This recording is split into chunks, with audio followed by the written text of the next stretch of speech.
yebo ngibile nawo amaphutha zange ngakuyeka ukuyalelwa. Mina indaba zami phansi ziyakudinga ukuhlalela. Uma ngakhulumi ngaphakathi lami omunye ngathi uyavelela.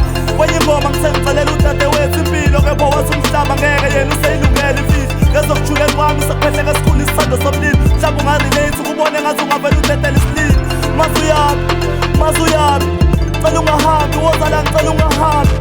Ngiyazizwa-ke mina izinto ezidume ekhanda lami ngaphandle kokubhala le nkondlo nokwenza ngcono igama lami.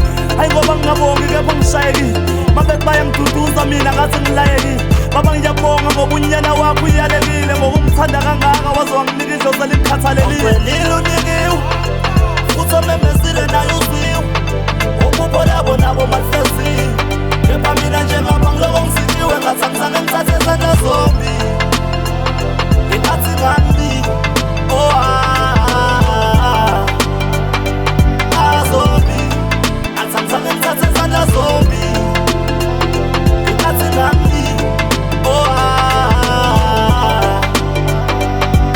zombi, ngathi angizange ngithathe izandla zombi. Ngiyaxolisa mangaba ngukukhombisa udanki, ngeke wayazi inhliziyo yomuntu obesezishele elikhulu ngebhadi. Thina kwegceke engahlonishwa kulona kasilibhadi, ngoba kawufundile lowo mhlaba ngeke uthi unengane. Bonga kakhulu kodadewethu nabafowethu, impela sibusisiwe libuso uthanda ikhaya lethu. Bangibona ngibabelwa bese bangisolela ikwethu.